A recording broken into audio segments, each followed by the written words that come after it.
And tonight we are joined by Did Cole of Empire. Thanks for joining, Did. How you keeping, mate? Yeah, not so bad this end, Lee. Thanks for having me on the show and everything. How's things your end? Yeah, good. Hectic with me 9 to 5, but at least I'm now finished out for the week and I enjoyed doing what I enjoyed doing. So yeah, all's good, mate. Brilliant, good to hear. Yeah, things aren't so bad this end. Just the band we're rehearsing, writing. Obviously, we've just released another single with a brand new music video, and we're just trying to stay as busy as we can and be as productive as we can whilst not being on stage. So, which is the situation of a lot of bands face at the minute, but we're just trying to be creative and do other things outside of performing. Yeah, well, last time I saw you guys was at Winter Zen Festival, a few weeks before everybody went into lockdown. It was a great weekend. I don't know if you've ever been to one before. I hadn't, but I thought it was a great weekend. How was it for you guys? Well, it was just like it was an incredible experience because that was the first kind of Planet Rock event that we'd actually played at. So a Oh, large majority of the people there, Planet Rock had given us some airplay, but like on the new band show and everything. But I would say a large majority, probably about 90% of the people there, wouldn't have heard of us.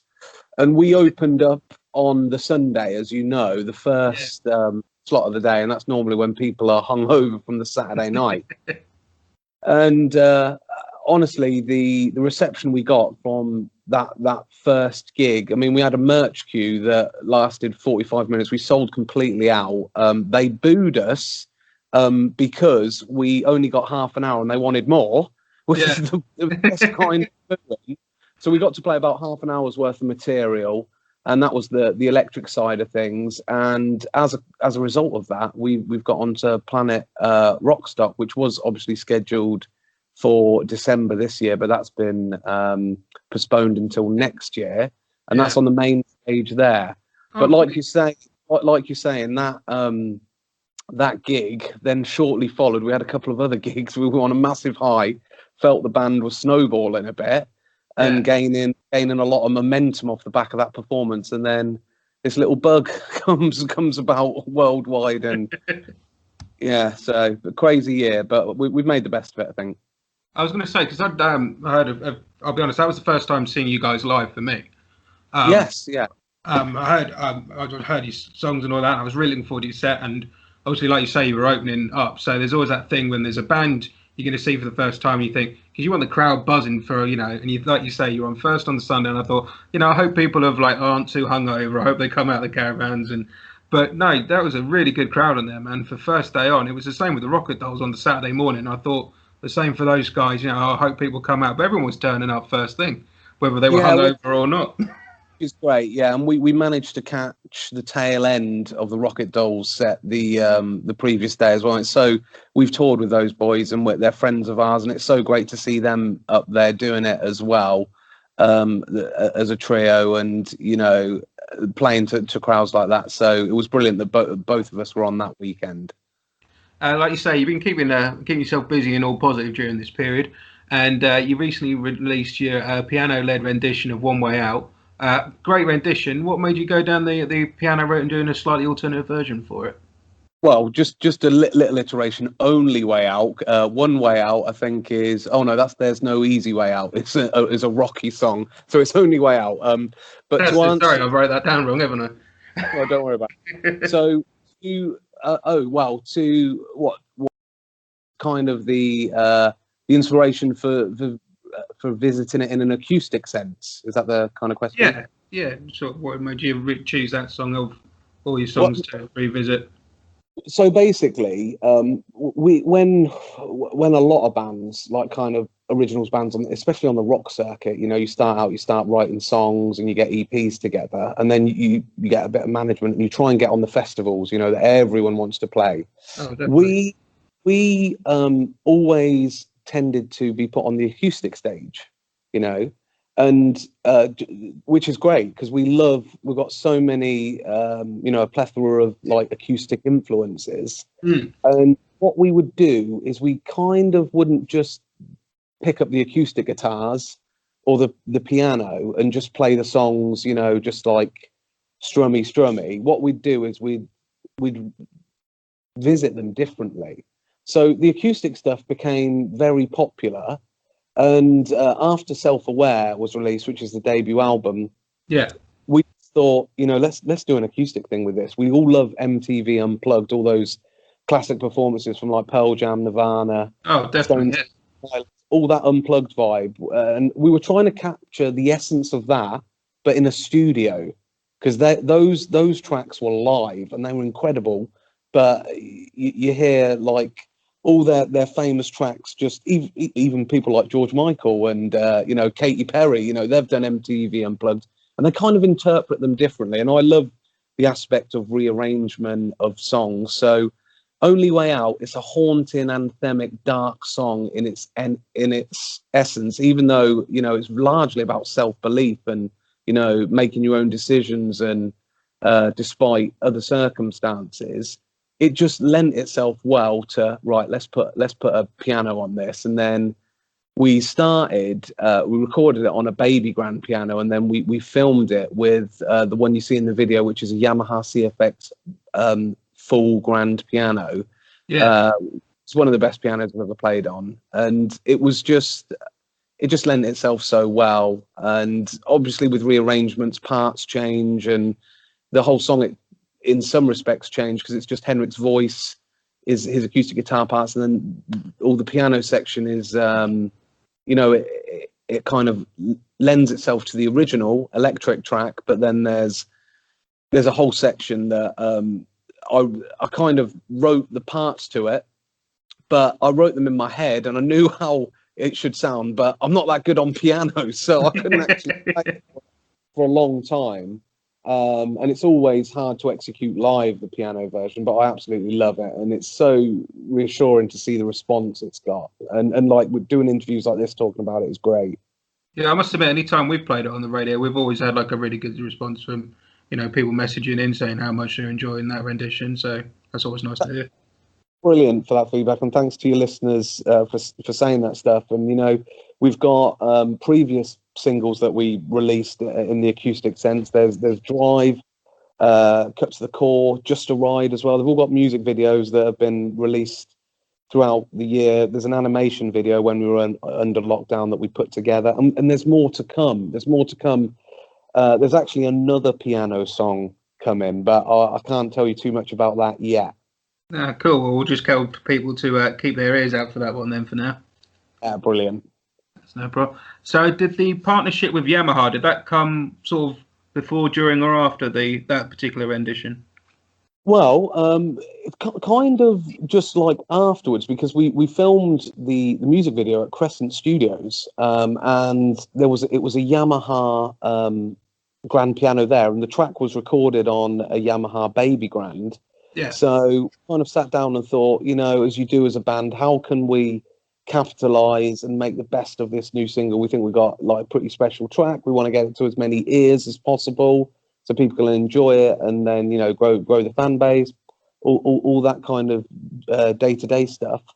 And both the pianos were Yamaha, and then we did a bit of research on the grand piano, and I wish I would have found out this before, because I wouldn't have hit it so hard, but it was worth 150 grand. Oh, Jesus. So high-end, top-of-the-range grand pianos in this studio. And wow.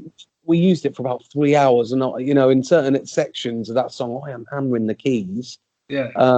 And then we just basically, through our management and PR, we made some connections with Yamaha, and they liked it, and they've been kind enough to spread the word through their social media channels. And actually, we're due to go down to London when London moves into a safer tier, and spend the day with Yamaha at their piano base to do some more work with them.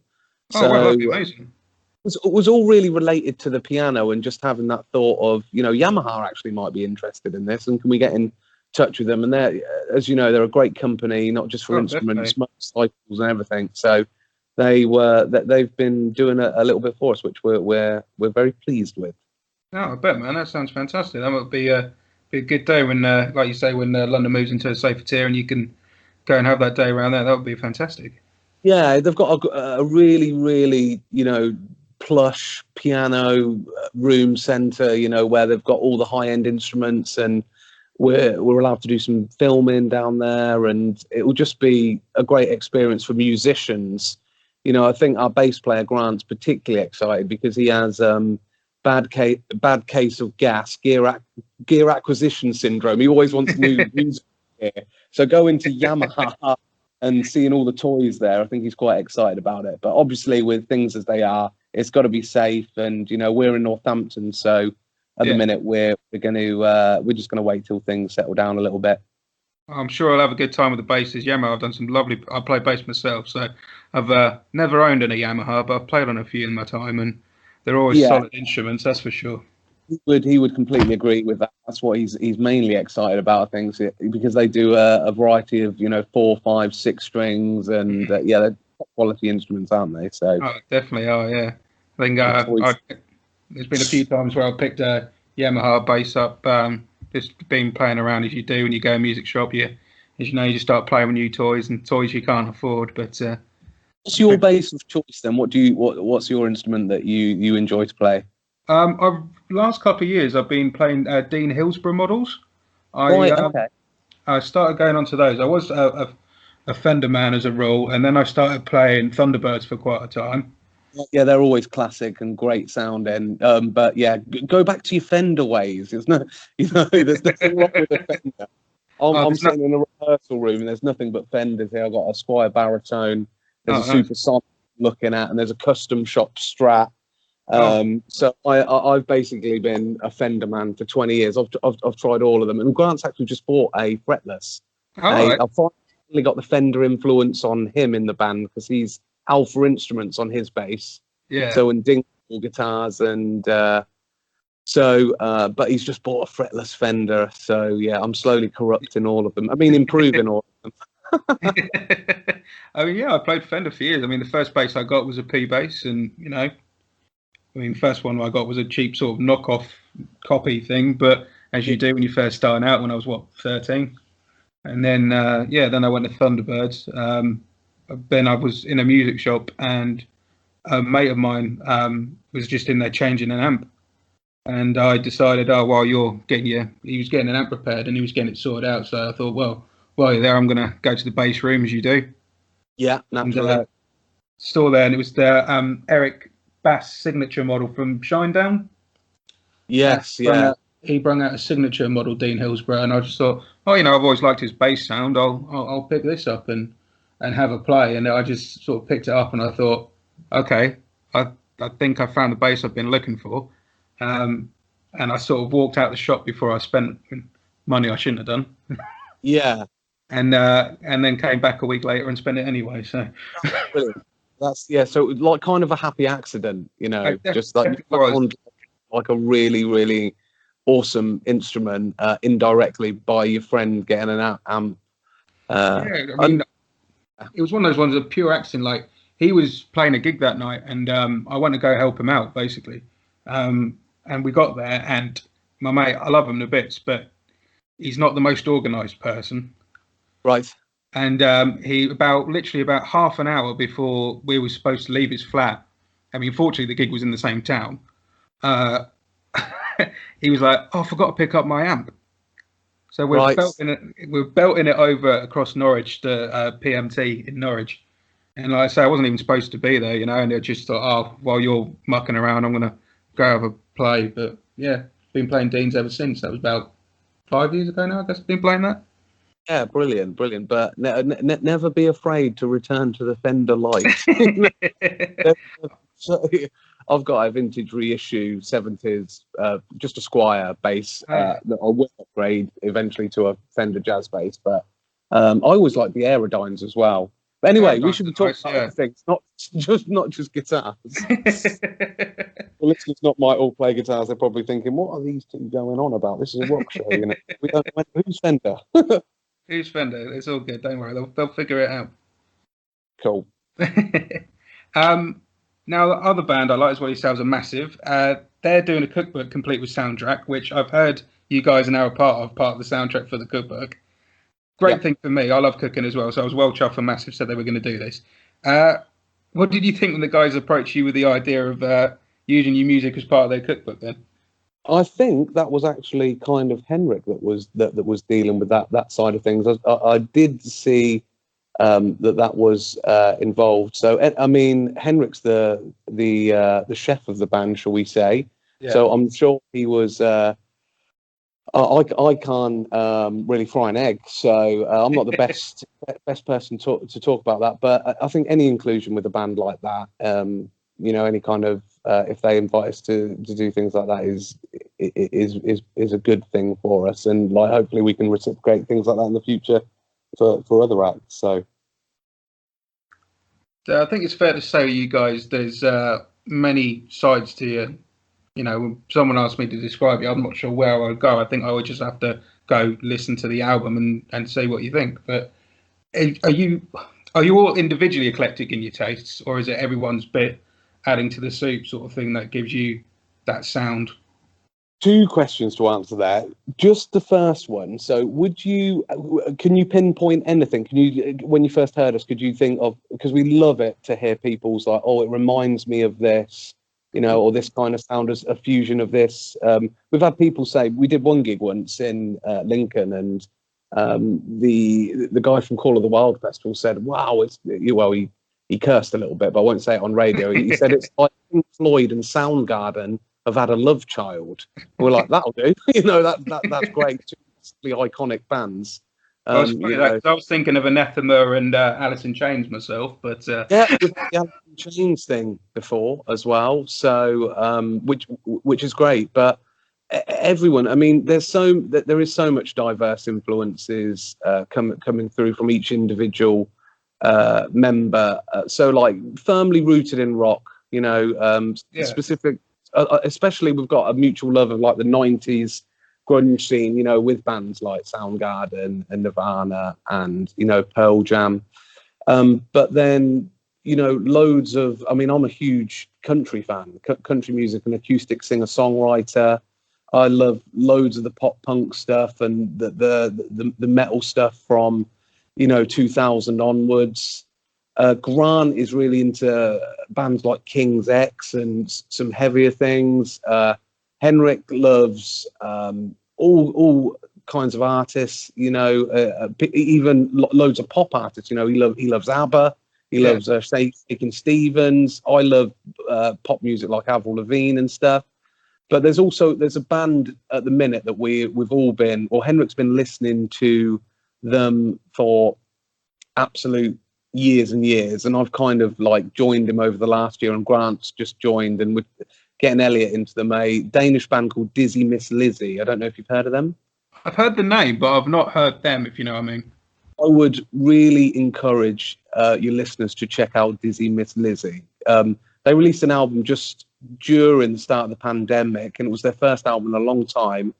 It's called Alter Echo, and for modern, atmospheric rock, and there's three of them. I mean, they've got some incredible albums. Silver Flame's probably their most well-known track, but that's a band mutually we're all really inspired and influenced by. They headline like Rock Verta and festivals like that. Oh, okay. They're huge in Europe, but they've never really been over to the UK, which is such a shame. So, and they won't be getting over here soon. No, certainly not. But yeah, I would encourage your listeners and yourself to check out that band, because we have been blasting out their tunes throughout this year. So, okay. So what was the name of their last album? Sorry. Ultra Echo. Ultra Echo. Oh, sweet. Yeah, another album, a live album to get is Live Gasm. That's a live album that's just full of great tracks, and they're Danish, but they sing in English. So yeah, that sounds cool. Yeah. I'll definitely check them out. When someone's as passionate as you were just then of saying you got to go listen to these, I'll always check someone out when someone recommends something to me. So I look forward to checking it out, mate. Well, that's what it's all about, isn't it? Like I get recommendations sent through, and I absolutely do. Like friends and stuff just send me stuff to listen to, and I will check it out and see if it's my cup of tea. That's good music spread, I think. Oh, without doubt. I mean, you know, like you say, sometimes it's not your cup of tea to, you know, but you know, you don't know until you listen to whether it is or not. So, you know, it's always worth a spin. Exactly. So yeah, I hope you enjoy it when you check it out.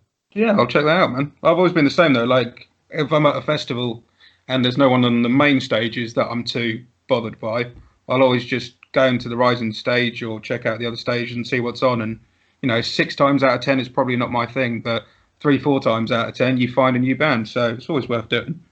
That's always good, and I think a lot of the rock community, I mean, they're really good at supporting up and coming acts. Doing things like this is great. You know, like what you interviewing us about Empire and stuff. We're still trying to grow the band, and you know, we need to get our music out to new listeners and things like that. And if you know, if people didn't spread the word and do this kind of work, then it just you just have to rely on things like digital and stuff, which people can easily ignore. You know, can just with all the social media and everything. So, thanks again for having me today.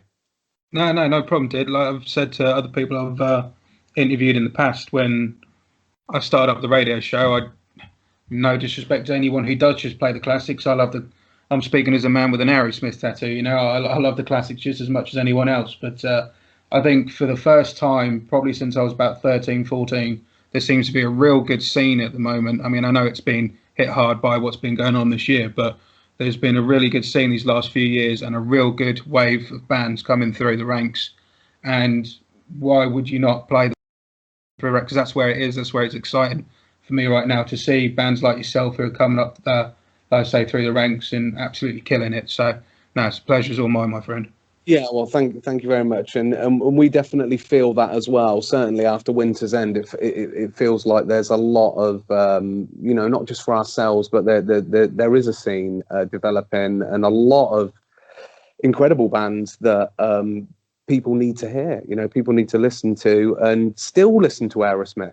You know, and still listen to AC/DC, and still listen to Guns N' Roses, and still listen to Deep Purple and Led Zeppelin, and but you know, I think you'll be pleasantly surprised if you give some of these guys a chance, because if a lot of the bands now were about in the 70s, you know, and 80s doing what they're doing, it'd be a similar thing. But we're trying to kind of do our own thing, I think, in some respects. We're trying to do a modern thing, and bring in the influence of, you know, we love all the classic rock bands and everything, but we're not gonna, you know, do the 80s thing and get in, you know, the crazy hair and dance around on stage with fireworks and Motley Crue it and stuff. We like to do a very dark, atmospheric gig, play to our best, then go back to a premiere in for a cup of tea, you know, and then up the next day. The next one. That's about rock and roll as we get, but it's all about the music for us, really.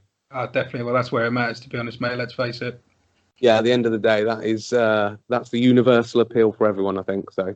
Oh, definitely. You know, you can get the don't want to like slag anyone off, but you can get the bands who are posing and bands who mean it, and it's always the bands who mean it who last. So. Yeah, well, that's a good point and stuff, and absolutely get the appeal of the whole you know, the image thing and everything and all that. But I've always thought, you know, substance is a bit more important in the long run. So yeah, aim for that. Definitely, mate. I mean, like one of the best gigs I ever saw was Stephen Wilson at the Albert Hall. Yeah. Well, there's another one of our influences. Grant is a huge fan of Stephen Wilson, and he kind of got us into him because he was Porcupine Tree, wasn't he? And he was, yeah. We absolutely love the track Pariah. You know, Pariah, that's a beautiful song. Absolutely incredibly atmospheric, beautiful, amazing singer on it as well. Oh, Nanette. Yes, yeah. And Yeah. I think Guthrie did some gigs with him, didn't he? Guthrie Govan. In fact, 2 times I've seen Stephen Wilson quite a few times, and twice that I saw Stephen Wilson, Guthrie Govan was playing with him. Once at the Albert Hall, and then once at a gig in Cambridge. And, he can play with anybody, that guy. I mean, I've met him a few times, Guthrie, and chatted with him, you know, over a cigarette and stuff. And he is definitely just. Oh, he's incredible. He's just mind blowing talent. He's similar. My guitar teacher in London. He's a kind of a quieter version of Guthrie. He's not as prolifically known, but he's another like guy who's been born, should have been a rocket scientist and picked up a guitar instead. You know, that's what those guys are like. So, I mean, I aspire to, you know, be 60% as good as one of them one day, but I've got some years yet, so we'll keep working at it. Guthrie's incredible, man. I remember when we saw him, Steve Wilson at Cambridge, it was a seated gig, but me and my, then girlfriend, now wife, were pretty much on the front row, and we were bang on in front of Guthrie.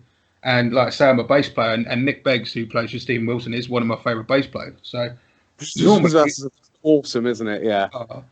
I thought he's such a nice bloke as well. He's just like, when you meet him, he's so humble. He's just incredibly, you know, giving person. I've sat with him just talking about guitar and educating as well, and he's very humorous. And I've seen him play in his hometown, a little grotty jazz club where the Fellowship, and they just jam out jazz tunes, and but he brings in the rock influence, and it's just frightening. But you can go and ask him a question, and just, what pedal are you using for that? And he'll just talk to you. He's just a normal bloke, you know. That's what I like about people of that caliber of talent, you know. Just that he's just really just a normal guy at the end of the day. Music's been a massive part of his life, and that's what he does. So. Yeah. But there's another recommendation, you know, if you want to support a incredible UK guitarist, Guthrie Govan, you know, just with all the stuff he does. Oh, definitely back you up on that one, mate. Definitely, if people have not heard Guthrie, definitely need to check him out. You were saying, obviously, that you've been keeping busy during this period of time. You guys have been keeping positive, and I'm not going to dwell on what's been going on. We don't need to go on about that. Everyone knows. But your Empire at Home series and your isolation sessions seem to be going well when I saw them around. Yeah, well, yeah, thanks a lot. Well, that was Henrik's genius ability to do, you know, a lot of stuff self-contained at home when we weren't even allowed, you know, the bubbles and things. So when the whole thing kicked off, you know, a lot of people wanted to do online to entertain people and keep motivation going, and we got a lot of demand through straight away. When you're going to do some stuff and everything, but we don't really. If we're going to do something, we want to do it to the best ability we can possibly do. So Henrik took a long time setting up that studio sound and recording it and getting the best audio and film to link in with, you know, Facebook Live and make it look as professional as possible, just so that people could enjoy it that bit more, you know. Yeah. And also the other thing is that there's longevity with it. So like when all this is over, you know, people can click back on it, and it's not a shoddy performance. It's not rough. It's not something you have to get rid of. That it's quality content, you know. So we also managed to do a self-aware album celebration party a year on with just me and Henrik and his girlfriend. You know, we Jessica was asking us some questions while we were playing guitar and doing some of the tracks in the living room to a screen to hundreds of people watching. That was weird. You know, just doing like a year on, just playing a gig in the living room. So, but yeah, the isolation sessions, we fortunately teamed up with Guitar World. I did a guitar lesson with them. Nice. Got just teaching people how to play. It was a series called Sick Riffs, and it was teaching guitarists how to play the intro to Drive. And I kind of elaborated on all the parts and just said, you know, you can take these ideas and, you know, do your own thing with it. So that was good. We did some stuff with other radio stations for the NHS. And we did an at-home series where Henrik cooked some burgers. Elliot, throughout, the drummer, he was off work as a scaffolder, so he started building bird boxes and got creative with that kind of skill. Yeah, cool. And I was just teaching. I run a music school during the day, so I teach you know, kids and adults how to play guitar and in bands and stuff, and that's kind of my day job. So I went online, and we just kind of put out there what I'd been up to as well throughout. So yeah, it was good. It went down well. Something a bit different. Yeah, like you say, it's all in, everything you just mentioned there. It's all positive stuff to keep everyone's spirits up. So that was cool, man. Yeah, yeah, and that's and then we were fortunate enough when things opened up a little bit. We got to do a few gigs. So we got to go to Blackpool at the Waterloo and do a headline gig.